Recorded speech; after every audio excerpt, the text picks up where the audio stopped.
Hey everybody, how's it going? I gotta admit I've had better video shooting experiences than this morning because I just got into my camera and I was deleting some clips from other videos to make a little more room on my memory card, and guess what?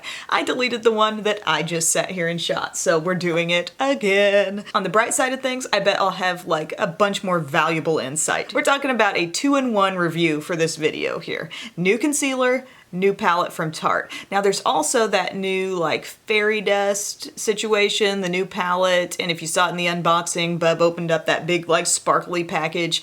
If you're interested in that collection, let me know because I think that might be a whole separate video. But for now I thought I'd discuss this palette, this Aspyn Ovard collaboration palette here that I hadn't yet discussed. It's a combo palette. It's got like a blush highlight and some eye colors, and then this guy. They've brought back the Creaseless Concealer. Not that it was ever really taken away, but they've repackaged it. So this is the Maracuja Creaseless Concealer, now packaged with a doe foot applicator, you know, the wand and everything. I've been playing around with both of these products and I felt like I was ready to, you know, share a review with you and a demo as well. So this concealer, $26 now at Sephora, and the big thing about it is they've released it in 30 shades. Like in the PR package that was sent to me, they had 3 of these full sizes and then a full spectrum of minis showing their shade range. It's described as a vegan, full coverage, creamy skincare concealer, now with the 30 shades again, and they say it's the same formula you love but in new packaging. So do you remember the little tube that it used to be in? It's been a long time since I've used that product, so I thought this might be a good time to reapproach the situation.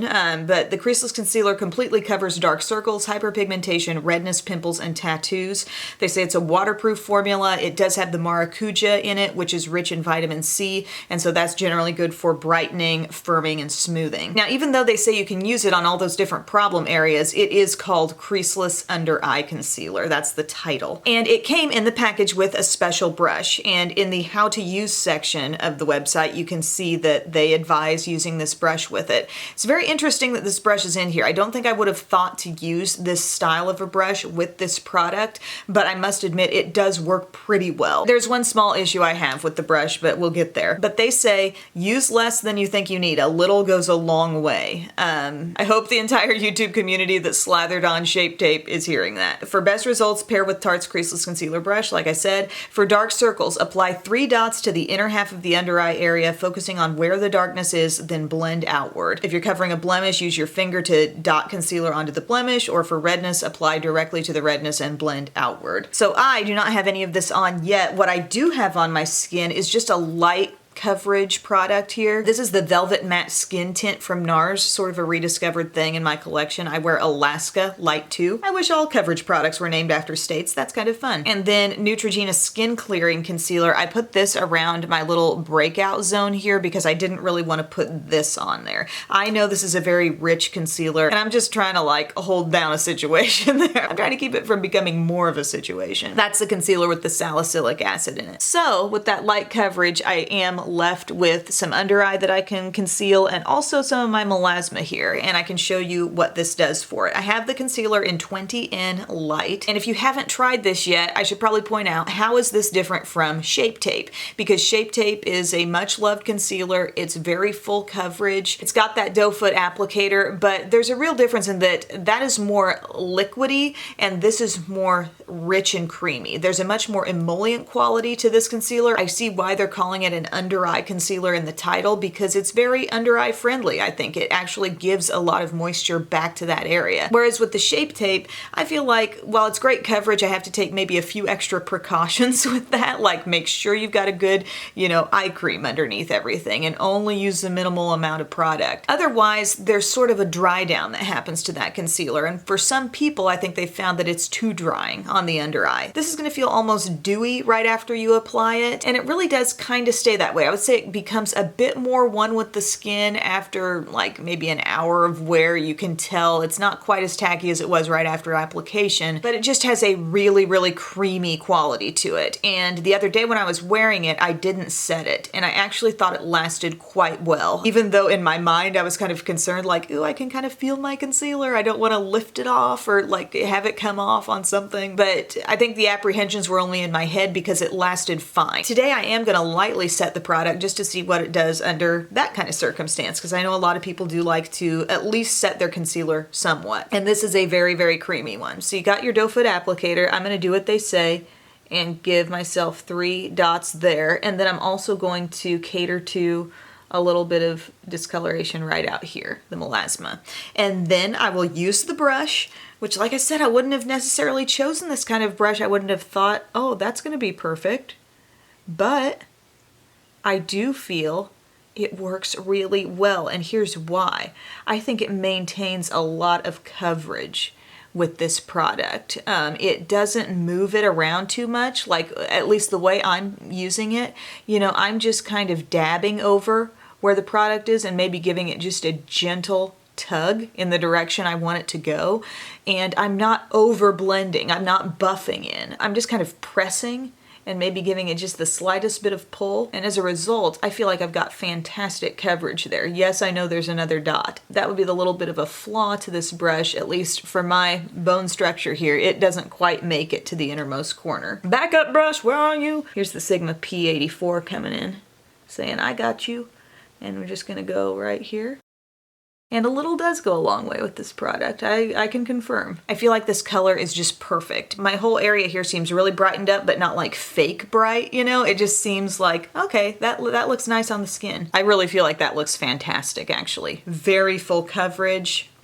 And this is a product, I'm kind of kicking myself because this is a product I've used before. I've used it plenty of times in the tube, but I didn't have my specific skin concerns at that time. Like, I don't think I was trying to cover any melasma with it. And I probably didn't have kids at that time, so my circles likely weren't nearly as dark. I thought I had dark circles.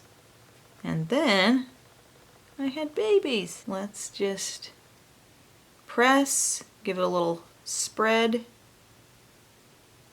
But I'm just not really like pulling hard across the skin. And I think that's what's making it still have such good coverage. Now I'll turn myself a little bit, hopefully so you can see what's happening right there on the side.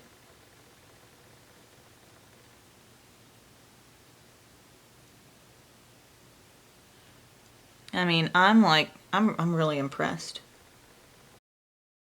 I even kind of managed to get right in there to the innermost corner with that brush this time. I feel brightened, I feel perfected, I don't feel dried out at all. Like I said, to touch it, you just feel this little bit of tackiness. And it did last well on me the other day with no issues, but I'm gonna give it a light bit of setting powder today, and we're just gonna try it under that circumstance. So I'm gonna grab my Maybelline Fit Me in Fair, got my e.l.f. small tapered brush, just a little bit, like the brush barely has any on it. I'm also gonna hit my T-zone as well with a little powder, a little more probably than I'm even putting on the under eye, just to help the makeup last today. I am getting a crown replaced today, not my princess crown, but my tooth crown. I'd gotten a crown months ago, and then when I went back for just a regular dentist checkup, they're looking at it on an x-ray and they're like, oh, something about that doesn't look right. They're redoing it at no cost to me. Normally they make the crowns in-house, but this time they took the mold or whatever and then they sent away for it to be done somewhere else. There's the story nobody expected to hear in this video or needed to hear. So I'm all set. Oh, the point of me telling you the dentist story was the fact that I know I'm probably gonna have some sort of like big, massive pair of glasses on today that's gonna probably set right here on my face, and I'm still gonna hold it to this staying power check-in, so we'll see how it does after that and just as the day goes on. For now, guys, I'm gonna go ahead and do my brows. I'll put on a little eye primer and we can jump in then to part 2, which is the Aspyn palette. I'm back! I put on some bronzer, some IT Cosmetics Bye Bye Pores bronzer, actually, in the shade Beach.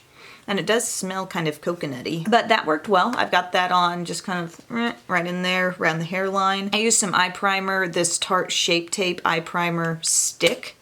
I've used this before, but I don't think I ever really like used it enough to get a good feel for it. And then I've also got my Wet n Wild Ultimate Brow Highlight in the lower inner rim. And my e.l.f. Instant Lift Brow Pencil is in my brows. But now, here is this palette, and it's very shiny. It's the Aspyn Ovard. I hope I'm saying her last name right. I didn't realize how hard this would be to show, but hopefully you can get a good sense there without too much glare that we've got a kind of neutral little bit rosy blush there, a highlight, and then these 9 eyeshadows that are in a very, very just neutral, classic color scheme. Nothing's going too terribly dark.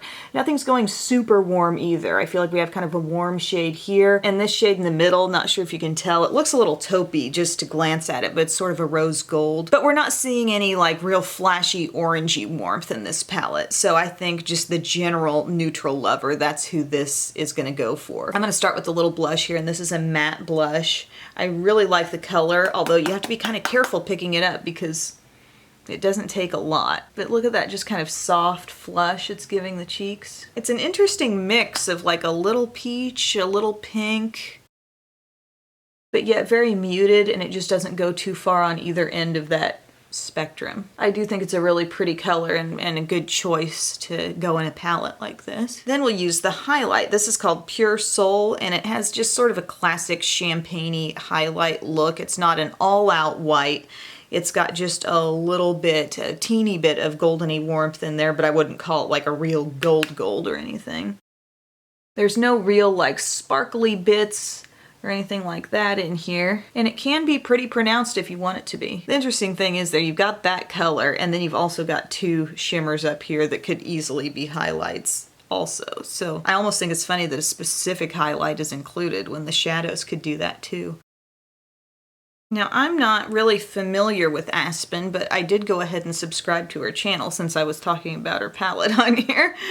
So I've got the highlighter everywhere, tops of cheeks, Cupid's bow a little bit, just kind of up here on the forehead area. But this is really a beautifully made palette. I love the floral print there. We've got kind of rose gold everywhere else, a good sized mirror, her name right down in here. And all these eyeshadows are a nice generous size. So you really latch onto one of these and you decide you love it, you know, you're gonna have a good amount. I mean, it looks like the size of a standard like MAC eyeshadow, Makeup Geek, whatever. I already have my primer on my eyes, and I'm gonna go in with a little High School Sweetheart. I'm gonna see if this is one of those colors that sometimes shades like that appear a little deeper on the eye than you expect, and that's one of them, yeah. That's giving me a little bit more in my crease than I was expecting to get out of a shade of that lightness. There's that nice kind of hint of vanilla type scent to these eyeshadows. Kind of like with the Tarte palettes. Seems similar to that. That color packed much more of a punch than I was expecting. The other day I was playing with Tea Time a little bit, and that's the shade that gives you quite a bit of warmth. Now, I don't know if anybody saw that, but I lightly tapped into this and it kicked up quite a bit of fallout, and I have noticed that with a lot of these shades. See, I'm adding a little warmth to the border. So I think you really want to be careful tapping off your excess with these. I mean, I appreciate a shadow with some softness, but that's pretty soft. Now I'm going to just blend out my edge there a bit. Very easily blendable though. And now I'm set up with this really nice, super soft crease. And I think I'll go ahead and do some highlight. We'll do Married Life. That's the matte cream color right down here. Really nice sort of coverage to that shadow. I like to see a white that actually, you know, doesn't just completely sheer out. So I should point out our shimmers in here. We've got kind of a soft satiny one here with Brilliance. I mean, it's got just a little shine. Endless Summer is more of a metallic. Heart of Gold is very metallic also, more that rose gold color. And then Wanderlust down here is like a shimmery bronze. Everything else shadow-wise, so this one, here, here, here, and here, those are all matte. I'm going to use a little bit of Heart of Gold just right on my lid. And sometimes with colors like this, it's more effective to press and slightly drag your brush than it is to just go pat, pat, pat, pat. You just kind of realize it as you go with certain shades. Sometimes really metallic shades anymore. I feel like that's the most effective way to make them stand out. Almost as though you were swatching. You know, if you're swatching on your skin, you press and you pull. Sometimes that's the more effective way to apply to the lid. I'm just gonna get that color all over the lid. That's really pretty. I feel like if I just really move my brush around too much, I'm gonna have some flakes because I can see a few sort of falling. But overall, it's a really nice tone. Yeah, this shade is just a little bit of a diva. You've got to work with it just right. And, you know, I do have a primer on there, but this might even call for a more like heavy duty primer to really help it stick well. But I think that's pretty on my lids. Then I want to try a little bit of brilliance just with a small brush and kind of take it right around that inner corner. That didn't show a whole lot. Maybe let's scratch that and do Endless Summer. Yeah. Endless Summer seems to have a little more gold to it. It just like catches the light a little bit better. I still think that other shade is nice. It's really soft, but I'm wanting a little pop right there. Now I think we need to use some of Road Trip. This is our darkest shade in the palette, and I want to show you like how dark the look could go, just so you're aware. So this I would identify as just a medium neutral brown. It's not super warm. And I'm gonna just get this going here in the outer corner so you can just kind of see what it's capable of, basically.